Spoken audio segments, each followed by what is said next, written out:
Hello everyone, welcome to study for civil services. मैं हूं भरत सैनी और आज के इस वीडियो में हम बात करेंगे यूनाइटेड नेशंस के सिक्योरिटी काउंसिल या फिर उन देशों के बारे में जिनको वीटो पावर प्राप्त है।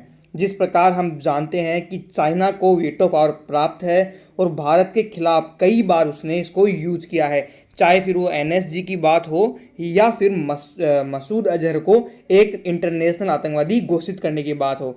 तो इन सभी इश्यूज़ पे आज की इस वीडियो में हम डिस्कस करेंगे कि किस कंट्री को वीटो पावर मिला हुआ है, कौन सी कंट्री कौन से कॉन्टिनेंट से आती है, और जो कंट्रीज इसमें वीटो पावर नहीं है उसके अलावा भी क्या यूनाइटेड नेशंस के सिक्योरिटी काउंसिल में दूसरी कंट्रीज होती हैं, अगर होती हैं तो उनका चुनने का प्रोसेस क्या है। तो आज की इस वीडियो में हम यूनाइटेड नेशंस के सिक्योरिटी काउंसिल और वीटो शक्ति प्राप्त सभी देशों के बारे में एकदम डीपली डिस्कस करेंगे, एनालाइज करेंगे और यूपीएससी के पर्सपेक्टिव से 360 डिग्री व्यू को हम कवर करेंगे। तो चलिए शुरू करते हैं। बट बिफोर वी बिगिन मैं आपको बता दूं कि हमारे कुछ पेड ग्रुप है जहां पे आप सभी वीडियोस के PDF, voice messages and special PDF ले सकते हैं।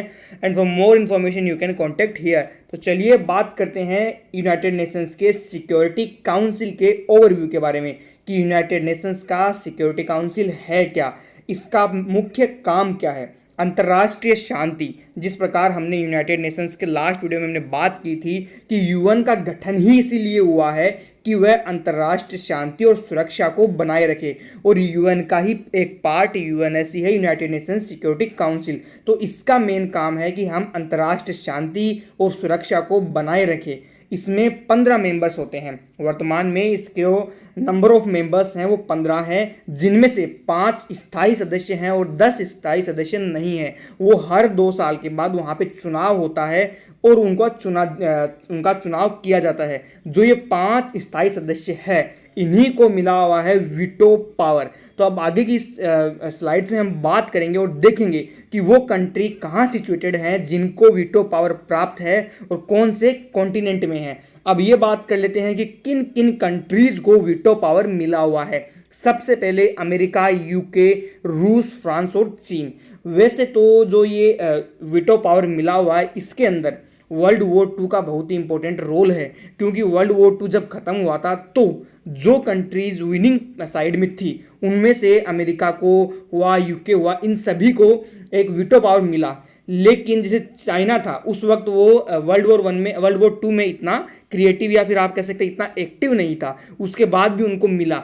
अगर आप में से किसी भी एक को ये रीज़न पता हो कि चाइना को वीटो पावर क्यों मिला और इंडिया को क्यों नहीं मिला, तो उसका रीजन आप कमेंट सेक्शन में दे सकते हैं। तो अब आगे हम देखते हैं कि कौन सा देश कहाँ सिचुएटेड है। यहाँ पे मैंने वर्ल्ड मैप का यूज किया है और उसके साथ उन कंट्रीज़ का फ्लैग यूज किया है जिनको वीटो पावर मिला हुआ है। यहाँ पे आप देख सकते हैं यूएसए, और यूएसए का लोकेशन भी यहीं मिलेगी आपको। फिर ये देखिए रशिया, चाइना, यहाँ पे आप देखोगे फ्रांस, फिर यहाँ पे यूके। तो ये इन कंट्रीज़ की लिस्ट है जिनको वीटो पावर मिला हुआ है। वीटो पावर का मतलब है कि अगर यूनाइटेड नेशंस के सिक्योरिटी काउंसिल में किसी भी प्रकार का प्रस्ताव आ जाता है और उस प्रस्ताव पे अगर जिस कंट्री को वीटो पावर मिला हुआ है वो नेगेटिव वोटिंग कर देती है कि हमें ये चीज़ नहीं चाहिए, तो फिर वो प्रस्ताव वहाँ पारित नहीं हो सकता। तो ये होता है वीटो का पावर, अर्थात आप किसी भी डिसीजन को अपने अकॉर्डिंग मैनिपुलेट कर सकते हैं, जैसे कि चाइना करता है अपने फ़ायदे के लिए इंडिया के अगेंस्ट। उसने एनएसजी में भी ऐसा किया और उसने मसूद अजहर के केस में भी यही किया है, क्योंकि वो पाकिस्तान को फेवर करके जैसे मोहम्मद, जिन्होंने अभी रिसेंटली हमारे पुलवामा में अटैक किया है, उसके लीडर, उसके कमांडर, जैसे मोहम्मद के कमांडर को वो लोग एक इंटरनेशनल टेररिस्ट घोषित नहीं करने दे रहे चाइना अपने वीटो पावर को यूज करके। तो ये हमने बात की कि वीटो पावर क्या होता है, कौन सी कंट्री को मिला हुआ है और कौन सी लोकेशन पे है। अब आगे बात करते हैं कि संयुक्त राष्ट्र के जो अन्य अंग हैं, जैसे कि संयुक्त राष्ट्र के और भी कई प्रकार के अंग हैं। यूनाइटेड नेशंस, आप कह सकते हैं यूएनएचसी है, इसके अलावा यूएनओ है, कई प्रकार के इसके अंग हैं। ये जो अंग हैं ये आप ये कह सकते हैं यूनाइटेड नेशंस की सिक्योरिटी काउंसिल है उसको सिफारिश कर सकते हैं।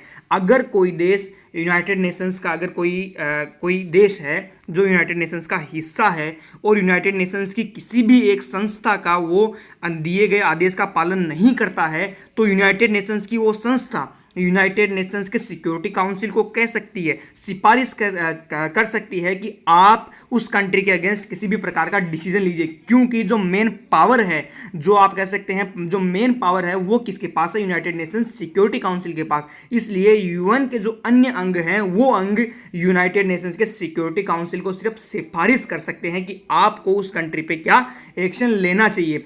और अगर यूनाइटेड नेशंस की जो सिक्योरिटी काउंसिल है उसने किसी भी प्रकार का निर्णय ले लिया है तो फिर उस कंट्री के ऊपर वो बाध्य होगा, उसको वो फॉलो करना होगा।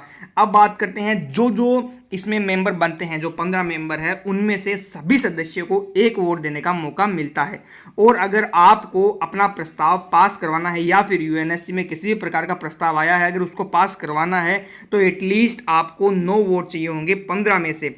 और अगर किसी भी प्रकार का आप कह सकते हैं एक कंट्रोवर्शियल इशू है और उस पर अगर कोई कंट्री वीटो कर देती है तो फिर वो पास नहीं होगा। इसीलिए कहा जाता है कि आपको 5 स्थायी जो देश हैं, जो 5 वीटो पावर्ड कंट्री हैं, उनमें से किसी भी एक कंट्री का या तो आपको पॉजिटिव वोट लेना है या फिर वो कंट्री वोट ही ना करे, क्योंकि अगर नेगेटिव वोट वहां आ गया तो फिर वो प्रस्ताव पास नहीं होगा। और वही हो रहा है मसूद अजहर के केस में और एनएसजी के केस में। अब आगे बात करते हैं कि G4 नेशंस क्या है और कॉफी क्लब क्या है। और आप ये सोच रहे होंगे कि यूनाइटेड नेशंस की सिक्योरिटी काउंसिल की बात कर रहे हैं, वीटो पावर की बात कर रहे हैं, तो यहाँ पे बीच में G4 नेशंस कहाँ से आ जाता है। देखिए, वीटो पावर हर कोई कंट्री लेना चाहती है अपनी पॉलिटिकल कंडीशंस को इंप्रूव करने के लिए, और उन देशों में से इंडिया भी है। और भारत अपने पक्ष को बहुत ही मजबूती से यूनाइटेड नेशंस में रखता है कि हमें भी वीटो पावर चाहिए। परंतु अब जब भारत, ब्राज़ील, जर्मनी या जापान, इन चारों कंट्रीज़ को जो ये नहीं मिल पाया है तो इन्होंने एक ग्रुप बनाया कि अब हम एक सीट की डिमांड करेंगे कि हमें एक सीट दी जाए तो हम उसको रोटेट कर सकें, या फिर हम चारों मिलके सभी के लिए एक एक सीट का समर्थन करेंगे कि इसको एक सीट दी जाए। तो इसके लिए G4 नेशंस का गठन किया गया, जहां पे ये चारों देश एक मंच पे आके एक दूसरे का सपोर्ट करते हैं और यूनाइटेड नेशंस की सिक्योरिटी काउंसिल में एक सीट की मांग करते हैं। तो ये है G4 नेशंस के बारे में। अब ये बात करते हैं कि जो ये है आप कॉफ़ी क्लब, ये क्या है। कॉफ़ी क्लब है इसका अपोजिशन करने के लिए। कॉफ़ी क्लब में जितनी भी कंट्रीज हैं वो सभी इसका अपोजिशन करती हैं कि G4 नेशंस में जितनी भी कंट्रीज है उनको स्थायी सदस्यता नहीं मिलनी चाहिए। तो अब हर कंट्री का एक रेस्पेक्टिव अपोजिशन कंट्री है, जैसे कि इंडिया का रेस्पेक्टिव अपोजिशन आप डायरेक्टली कह सकते हैं पाकिस्तान है। पाकिस्तान कॉफ़ी क्लब में इसीलिए है क्योंकि वो चाहता है कि इंडिया को वीटो पावर नहीं मिले। इसी प्रकार अदर कंट्रीज के लिए उनके राइवलरीज वहाँ पे कॉफ़ी क्लब में हैं। तो ये हमने बात की कि G4 नेशन क्या है और कॉफी क्लब क्या है। अब ये डिस्कस करने के बाद ये देखते हैं कि जो नॉन परमानेंट मेंबर्स हैं, जो 10 नॉन परमानेंट मेंबर्स चुने जाते हैं, उनको कैसे चुना जाता है। 5 तो वहां पे स्थायी हैं, इसके अलावा जो 10 हैं वो अस्थायी हैं, उनको चुना जाता है प्रति वर्ष। 2 वर्ष का उनका कार्यकाल होता है और 5 गैर स्थायी सदस्यों को हर वर्ष चुना जाता है और उसके बाद नेक्स्ट ईयर में फिर से 5 को चुना जाता है। इस प्रकार वहाँ पे उनका 2 साल का कार्यकाल पूरा होता है। तो 10 जो ये गैर स्थायी सदस्य, आप ये कह सकते हैं जो स्थायी सदस्य नहीं है, जो ये सीटें हैं उनका क्षेत्रीय आधार पर वितरण किया गया है।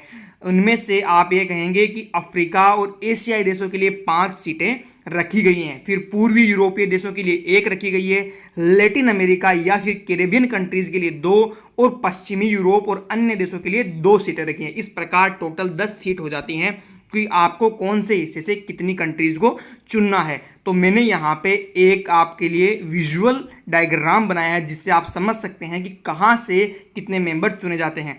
अफ्रीका और एशिया के इस हिस्से से 5 देशों को चुना जाता है। उसके बाद यहाँ पे आप आते हैं यूरोप के आसपास, जब पश्चिमी यूरोप की बात की जाती है तो यहाँ से 2 कंट्रीज को चुना जाता है, यहाँ से 1 को, और फाइनली ये जो कैरेबियन और जो ये कंट्रीज़ हैं इनमें से 2 सदस्यों को चुना जाता है। तो इस प्रकार 10 सीटों का कैटेगराइज किया गया है एरिया वाइज। अब बात करते हैं कि जो कुछ करंट न्यूज चल रही है वो भी यूएनएससी से रिलेटेड, वो भी जिसमें इंडिया भी शामिल है।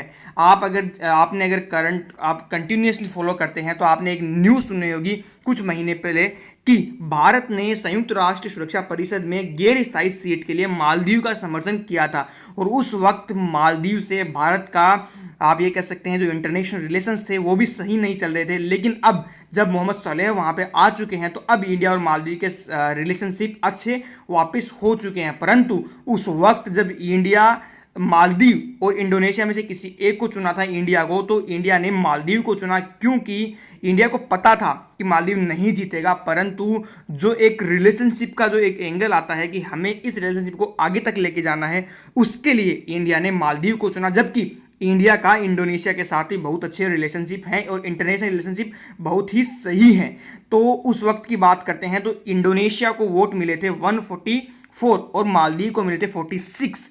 तो इसके साथ मालदीव उस इंडोनेशिया से हार गया था। लेकिन जो ये बात मैं कर रहा हूँ ये एक ऑफिशियल न्यूज़ नहीं है। आप ये नहीं कह सकते कि ऑफिशियली ये डिक्लेयर कर दिया जाता है कि किस कंट्री ने किसको वोट किया, परंतु ये सूत्रों से और न्यूज़ से आती है कि हाँ ये न्यूज़ है। ये एक, जैसे आप ये कह सकते हैं हिंदू का आपने एक कटलेट देख सकते हैं, वहाँ पे आप न्यूज़ का एक कटआउट देख सकते हैं। तो ये हमने बात की कि कौन सी कंट्री ने किसके पक्ष में वोट किया। चुनाव में टोटल 190 कंट्रीज़ ने पार्टिसिपेट किया और 2/3 से अधिक वहाँ पे आपको जीतने के लिए चाहिए और 127, आप ये कह सकते हैं कि 127 मत आपको प्राप्त करने होते हैं, जबकि इंडोनेशिया ने 144 वहाँ पे प्राप्त किए थे। तो अब हम देख लेते हैं वो जो न्यूज़ का मैं आपको कटआउट की बात कर रहा था वो ये है, जहाँ पे आप ये न्यूज़ देख सकते हैं। इस न्यूज़ को देखने के बाद जब मालदीव वहाँ पे इंडोनेशिया से हार गया था, तो अब हमें ये देखना ज़रूरी हो जाता है कि वर्तमान में यूएनएससी का सिनेरियो क्या बना है, कि वर्तमान में कौन कौन सी कंट्रीज यूएनएससी के सदस्य हैं। तो उसको भी डिस्कस कर लेते हैं और कौन सी कंट्री की सदस्यता किस वर्ष में ख़त्म होगी। तो ये मैंने आपके लिए एक चार्ट और एक आप ये कह सकते हैं ग्राफ यहाँ पे आपके लिए पिक किया है। तो इससे आपको क्लियर एक व्यू मिल जाएगा कि कौन सी कंट्री इस वक्त सदस्य है और कब तक वो रहेगी। तो इसी के साथ हमारा वीडियो ख़त्म होता है। Thank you for watching our video and यहाँ पे आपसे एक इंपॉर्टेंट बात करना ज़रूरी है कि आप वीडियोस को लाइक और शेयर कीजिए, तभी हम इस हिंदी की सीरीज़ को कंटिन्यू कर पाएंगे, क्योंकि हम हिंदी के लिए आपके लिए बहुत एफर्ट डाल रहे हैं। परंतु अगर आप लाइक और शेयर नहीं करेंगे तो इसको आगे कैसे कर पाएंगे। So please like share and subscribe our channel. Bye bye.